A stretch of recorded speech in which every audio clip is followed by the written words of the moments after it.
everyone. So, good afternoon and thank you for taking time to be with us this afternoon here as we talk about liver and essentiale. So, actually, before I entered Sanofi, I didn't even know what the liver does or where the liver is in the body. Sige nga, attest. Can you point your finger? Where do you think your liver is in your body? Somewhere there, di ba? So that's why we're here this afternoon. We really wanted to talk about the liver because it's really an underrated organ of the body. Normally, we talk about the heart, the lungs, the brain, but we hardly talk about the liver. So in Sanofi, digestive health is the biggest OTC category. One of our brands, which is Essentiale. So Essentiale is a nutritional support for the liver. It is our goal really to share knowledge about the liver so that all of us can live happier, fuller lives.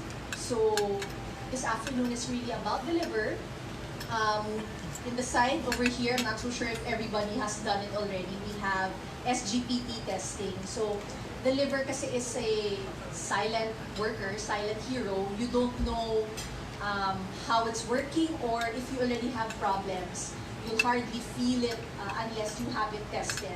Really having it tested is our first and primary way of knowing whether it's healthy or not. So we're promoting also awareness of the liver. So please have yourself tested here on the side and enjoy the rest of the afternoon. Thank you.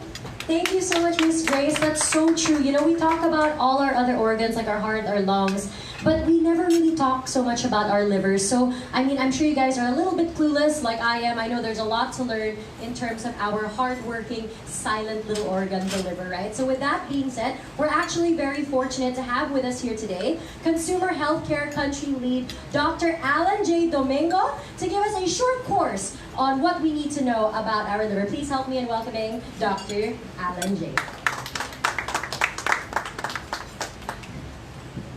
A pleasant good afternoon to everyone. So, coming from a short question or test of Greece, do you actually know where the liver is? Yes? No? Is it on the right or on the left? Is it on the upper part of the abdomen or the lower? Anyway, to give you more a brief background of what the liver does for the body or how it actually helps us in our daily life, I will be giving a short briefer what does a liver. What do we say? A liver 101.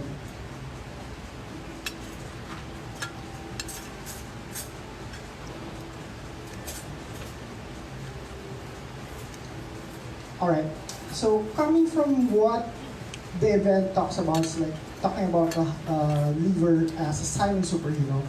The liver actually is a noble organ, right? So how has it become a noble organ?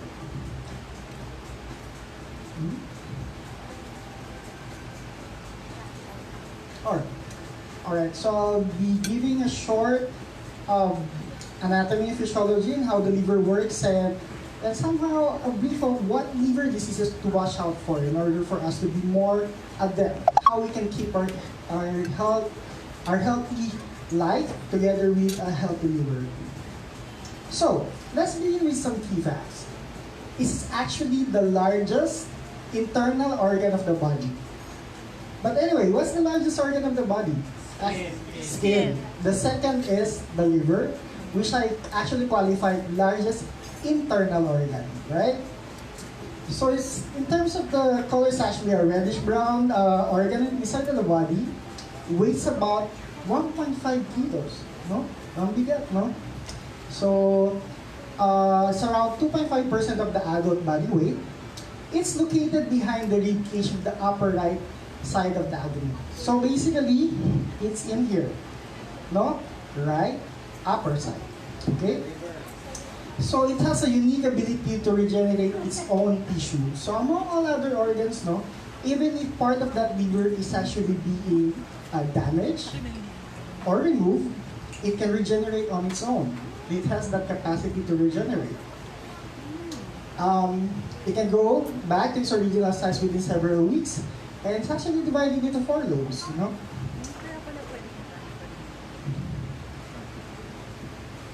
So basically, as we say, in a cellular level, the liver has these cells what we call hepatocytes. So as you can see, this membrane is made primarily of bilayer of lipids. So you'll be hearing more of what we call lipids or phospholipids as we say, because these phospholipids are among the most significant components of these liver cells, all right, in terms of the membrane component. So these phospholipids are necessary for the integrity and function of the liver. So anything that would damage the liver cells or in terms of the liver disease, there would be the integrity and the function of the liver in terms of the membrane is actually at risk. So hepatocyte membrane fluidity is quite significant for membrane function and is decisively influenced by the composition of what we call again phospholipids. So,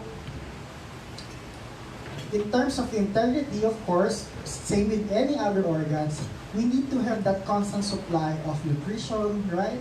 Adequate nutrition, or for example, the liver actually has 2 ways of receiving blood. One that is actually coming from the heart, which pumps the blood, gives oxygen, and one that's actually coming from the digestive system, which actually the liver helps in terms of synthesizing or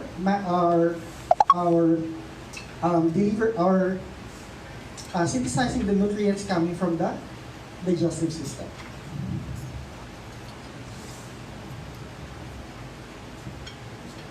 So, as they say, in somehow a simplified way, no? They say that liver processes almost everything a person eats, breathes, or absorbs even through the skin, no? Even as basic your vitamin D can be active, the vitamin D can be actually activated in the liver cells. Do you know that? So even if you have good sun exposure to receive that vitamin D or nutritional vitamin D, that vitamin D can only be activated in the liver cells. And again, as mentioned, not to say that liver is actually responsible for about 500 bodily functions that is actually carried out by the liver cells.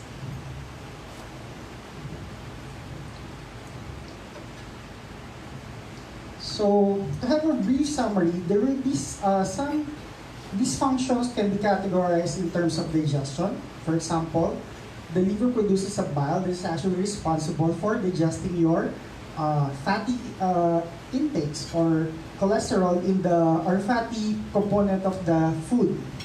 All right. Liver has the capacity or function in terms of the storage, which actually stores nutrients in terms of vitamins A, D, vitamin B, and iron. For protein synthesis, liver helps in terms of the synthesis of hormones. So most of the hormones that are actually being synthesized also has a responsibility coming from the liver, and such as clotting factors, meaning how the blood can react in terms of bleeding tendencies, and immune factors by producing such as immunoglobulins in terms of immunologic function. Additionally, there's what we call detoxification, right? Because basically the liver synthesizes or removes these toxic substances that comes from our diet, from our drugs that we take, no? Or any other heavy metals that is actually being harmful in terms of the body. And liver also has the function of metabolism that converts glucose into glycogen, for example, and converts amino acid from digested protein, converts ketones from sugar, and controls the metabolism of cholesterol.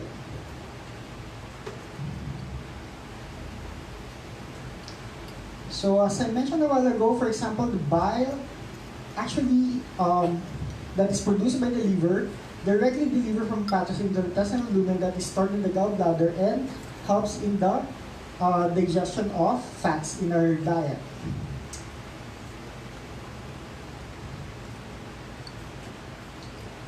So in such case, for example, this bile is actually produced in the liver, helps in the digestion, as I mentioned, in terms of dietary fats.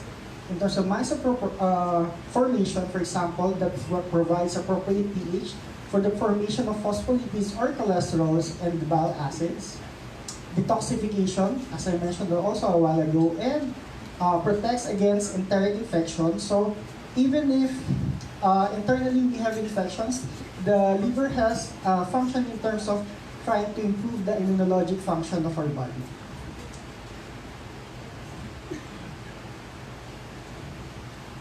So, anyone have heard of a liver function test?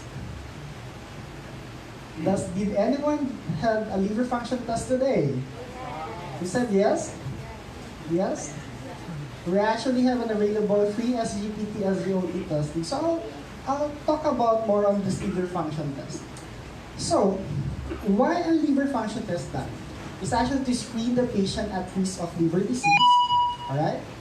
To detect liver diseases in terms of asymptomatic patients. Asymptomatic, why? Because some liver disease has no manifestation. They don't have that much frank manifestation unless you are already frankly ill, such as in a way of you're already jaundice or yung tinatawag natin naninilaw na. No? But that one is already on the latter part of the stage. But in the early stages of liver diseases, somehow the signs and symptoms is actually a little bit vague or a little bit common or crossover with other diseases such as mabilis na mapagod, no? Nangihina. So, a lot of things can be manifested by that way. So, we can, doing this test, can identify the causes of the liver, classify the origin of patients, primary liver disorder, monitor the liver disease, and it's actually can be a written blood analysis in some cases.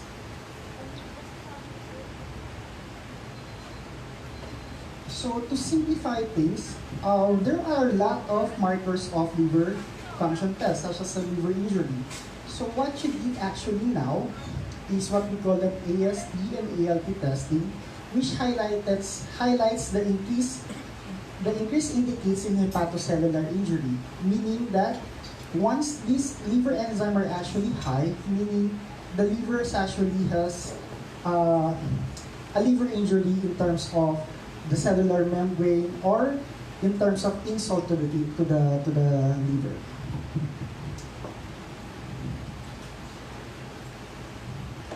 So, what could be the things that can cause liver diseases, no? I think naririnig nyo na yung hepatitis, right? So, there was an outbreak before hepatitis A, which can be actually easily being catch with a not that healthy or hindi maganda yung pag-handle ng mga food, no?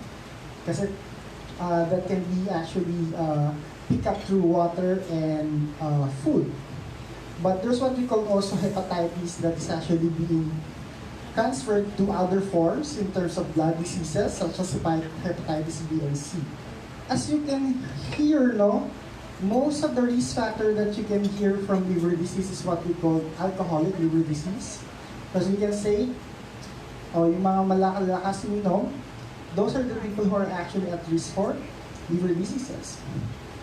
But the funny thing is, there's what also we call a non-alcoholic fatty liver disease, which we can also give a little bit more background because this will be actually at some point will be at risk for majority of the patient.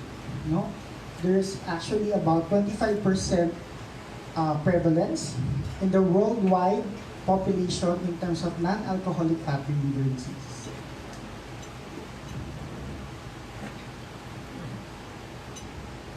So, liver disease is a major cause of illness and death.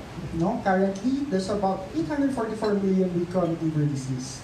So in 2013, there's about 29 million in Europe, 30 million in Americans in terms of liver disease. In China, there's about 300 million people, no, that has actually a liver disease.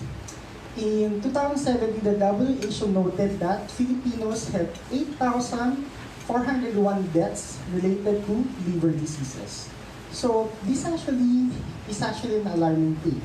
So do we really take good care of our liver, or do we check our liver from time to time? Similar on how we take care of our heart, no, our kidneys, our lungs, do we actually check this part of our body? No? So,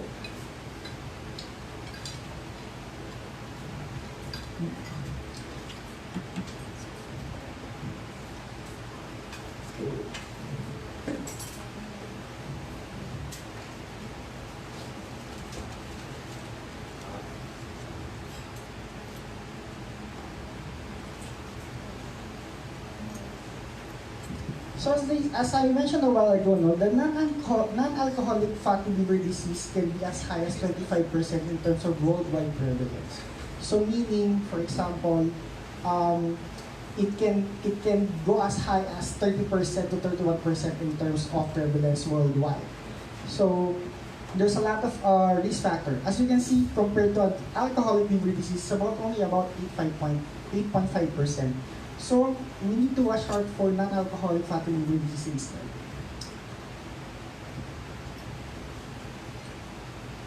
So just how stages of liver disease, I think coming from one of the chat a while ago, these damages in the liver can actually be somehow reversible if you catch it early. Alright? So that's a good part. So that's the time that we actually have an action steps in terms of trying to identify if we actually have a liver problem and try to make an action steps in order for us to make it a little bit more healthier from what it is before. So we don't want to go to the stage that it's actually irreversible. So for example, for a fatty liver disease, one example is actually an accumulation of fats in the liver organ. And the risk factors includes alcohol consumption, severe malnutrition, parenteral nutrition. There would be some medication that what we call drug-induced liver intoxication because these drugs are actually liver heavy, such as drugs for like antibiotics. As you hear, right? If you're taking antibiotics, the doctor would advise you not to take alcohol while you're on antibiotic because both alcohol and antibiotics are actually liver heavy or liver toxic. Alright? Hepatitis as well as other diseases actually are risk factors for fatty liver disease. And these consequences of fatty liver disease are at risk. These are yung patients, for example, yung mga pasyente or yung mga, for example, parents natin or elderly who has dyslipidemia, mataas ang cholesterol, mataas ang triglycerides, no? Patient who are actually having cardiovascular disease, insulin resistance, o yung mga pasyente natin diabetic, they should be also checking the liver as well. And this can actually progress to liver cirrhosis or hepatocellular carcinoma, as I mentioned a while ago.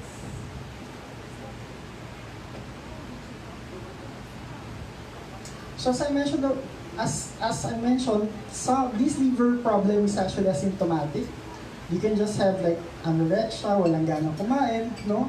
Weight loss, mabilis mapagod, no? Fatigue, and even osteoporosis because of vitamin D.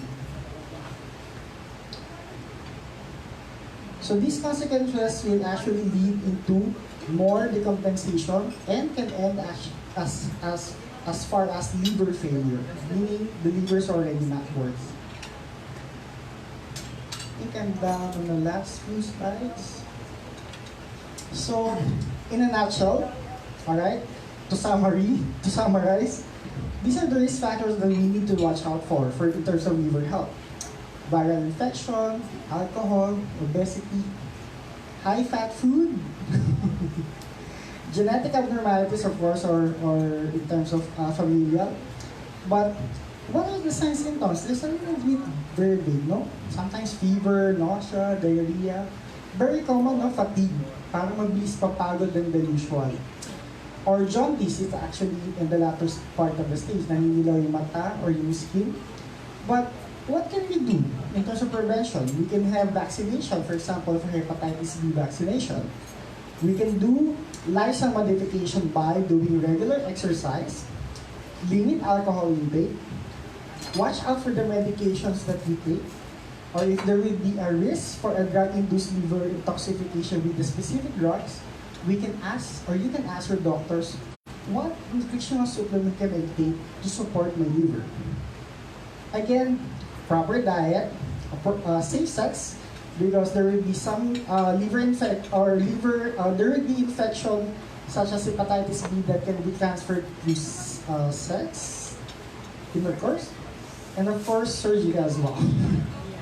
So, thank you very much. Is there any question? Thank you so much, Doc J. Grabe. I didn't know that the liver did so many things for us and that there's so many ways in which we can take care of it. Did you guys learn a lot? Yes. Grabe, no? I thought that it was just alcohol, but there's so many other factors that come into play in terms of the liver. So thank you for that insightful presentation, Doc.